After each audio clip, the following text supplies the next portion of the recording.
The movie begins with our main protagonist, Cairo, introducing herself. She's just turned 18 and admits to being different from most people her age. Cairo describes herself as a wealthy girl with big dreams, but stuck in a small town. She lives in a large old house called Level Hill in the suburbs of Tennessee. Although she has plenty of money, she doesn't have much company because her parents, who are lawyers, are often traveling abroad. They stay away most of the year, leaving Cairo alone in the house. She has to walk through the forests to get to her high school all by herself. To deal with her loneliness, Cairo turns to literature and writing. She loves reading and writing, and literature is the only thing that gives her comfort. Cairo's only friend in school, Winnie Black, encourages her to join a new creative writing course. Winnie suggests this because she knows Cairo has a passion for writing. When Cairo joins the class, she meets Jonathan Miller, the English teacher. At first glance, Mr. Miller seems like a regular teacher with no standout features. However, Cairo is interested in the class mainly because Mr. Miller is a published author and she sees herself as a writer too. Cairo surprises Mr. Miller by revealing that she has already read all the books on their course list, showing her genuine enthusiasm. She also impresses him with her extensive knowledge of literature and her familiarity with Miller's own book, apostrophes and ampersands. Miller, however, gave up writing after getting married and became a teacher. His wife, Beatrice, who seems to be emotionally abusive towards him, became a more successful author. She constantly mocks Miller for not having the ambition to write something new. That night, Miller reveals to his wife that a student had mentioned his book and his writing. Just then, Beatrice gets a call from her work. After the call, the couple drinks some whiskey and begins to get intimate with each other. But then, Beatrice's job calls again, interrupting them once more. In the meantime, Cairo stresses to Winnie about her college admission essay. She has to write an essay for Yale University with the subject being the greatest achievement to date, but she cannot find anything worthy to write about. Even though Winnie points out that Cairo is the top student in the school, getting good grades in every subject, our heroine doesn't think it's a worthy accomplishment. Winnie then suggests Cairo write about a teacher-student affair, such as she intends to do so with the school's gym teacher, Boris Fillmore, who is Miller's best friend.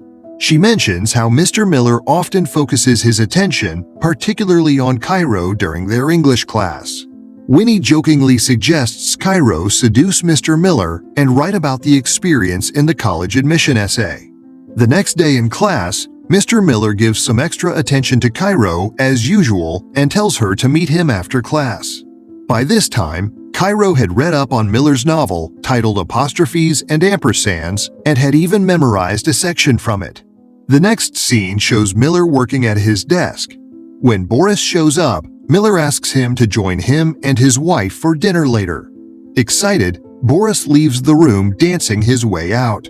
Miller copies his colleague's moves just when Cairo unexpectedly shows up in front of him.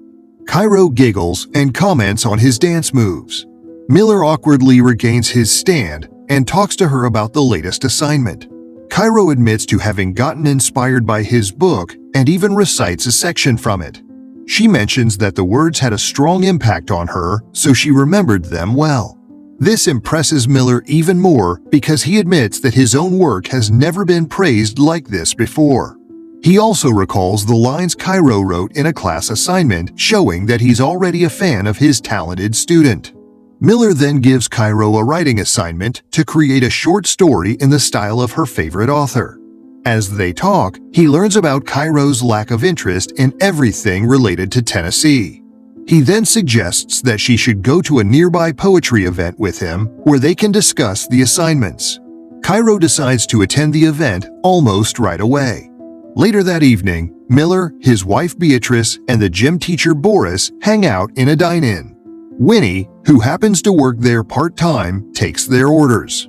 Beatrice then asks her husband whether Winnie is the student Miller was talking about last time. Miller replies that it's actually her friend named Cairo. It is evident that Beatrice is a little concerned about the whole situation. To cheer herself up, she begins to complain about her husband to Boris. She mentions that Miller hasn't made progress as a writer because for the past few years, he's been working as a regular high school teacher and hasn't pursued his writing ambitions.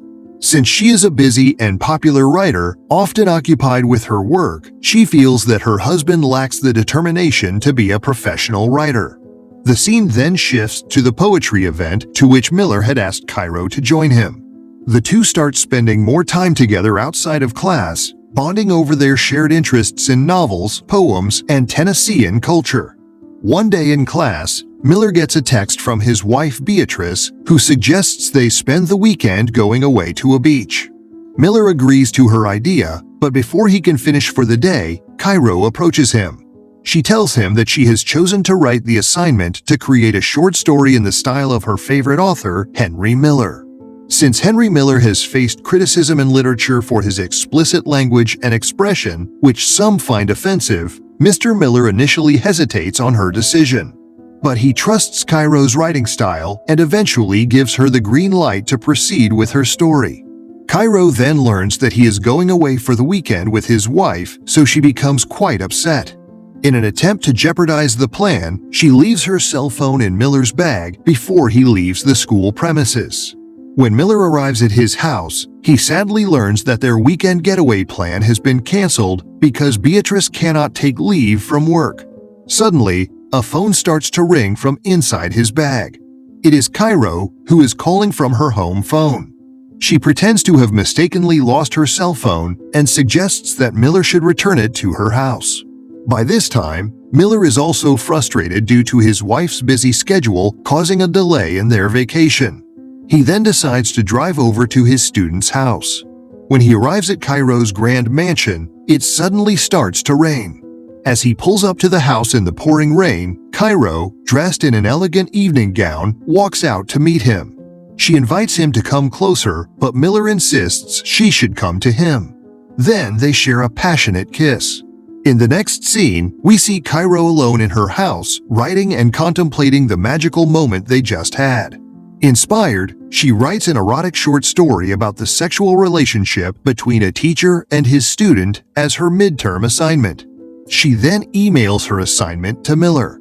In the meantime, Miller and his wife are currently engaged in their individual works. Beatrice asks Miller to give her some personal time as she cannot focus on her work. As a result, Miller goes over to his old work shed and prints out the assignment sent by Cairo. He begins to read the erotic short story, after which he cannot help but get aroused. He then eventually touches himself while reading the story. However, Mr. Miller's attitude towards the entire matter changes the very next day. It seems that he is filled with certain guilt, having realized how wrong his actions were and was filled with a certain guilt. In class, Miller declares that the story is unacceptable and demands Cairo to change it. Cairo tells him that the story resonates with their relationship. Miller strictly denies her claims, telling her that they do not have such kind of relationship between them whatsoever. Cairo suddenly feels a pang in her stomach, making her realize that she is no longer important to him. Upset and hurt at the same time, she calls him out for his cowardice and hypocrisy.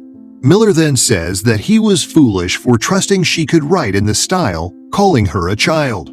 Cairo claims that he blurred the line of their relationship in real life, to which Miller says she is his student and that's all, and if she misunderstood something, then that's her problem. In response, Cairo criticizes him, calling him a mediocre writer, and warns him that denying his role in their apparent relationship will have negative consequences. Cairo then leaves the scene devastated and upset. She later drinks her sadness with Winnie and tells her about what happened earlier. Offended by Miller's rejection, Cairo shares her story with the school administrators the following day. She intends to expose a possible affair between a student and a teacher and make Miller face potential threats to his career. Consequently, Beatrice receives a call from the school administration, stressing about the situation. She then questions if there was anything going on between Miller and the student. Miller assures her insistently that there is nothing romantic or inappropriate between them. In the next scene, both Cairo and Miller are summoned to the vice principal's office. The vice principal interviews them both separately regarding their relationship. Despite Miller claiming that nothing inappropriate occurred between them, he takes full responsibility as the adult, leading to his suspension. This also creates a strain on his friendship with Boris, who blames him for not understanding his limits as a teacher. Boris states that he knows where the line is and avoids crossing it in his own interactions with Winnie, who is overtly expressing of her feelings towards him. That night, Miller tells his wife about his suspension from the school. Beatrice is now more suspicious about the relationship. When she first heard about a student showing interest in her husband, she had taken it lightly, even trying to use it to add excitement to their own relationship. Beatrice didn't mind when Miller had told her about Cairo's story, thinking he must be enjoying the attention. However, her attitude changes when she asks Miller whether he likes Cairo, to which Miller remains mum. Now, she believes her husband had also reciprocated Cairo's feelings. This angers Beatrice, causing her to express pent-up anger and highlight the toxic nature of their marriage. The couple gets into a heated argument, both criticizing each other for their lack of commitment to the marriage. Eventually, Beatrice decides to file for a divorce. In the meantime, Winnie realizes the impact of Cairo's actions on Miller, so she asks her friend to withdraw the charges against him, but Cairo refuses to do so. Instead, she sees Miller's downfall as her greatest achievement to date and wants to mention the experience in her admission essay in a similar style to Miller's book. She is even determined to testify against Miller. Cairo eventually uses her experiences to write her Yale application essay, highlighting how she challenged societal norms related to age and sexuality. She reflects on the profound lessons she learned about the seriousness of mature relationships. In the end, Miller loses his job and the people closest to him. But despite hitting rock bottom, he unexpectedly discovers the inspiration for the first time in years and decides to write a new book.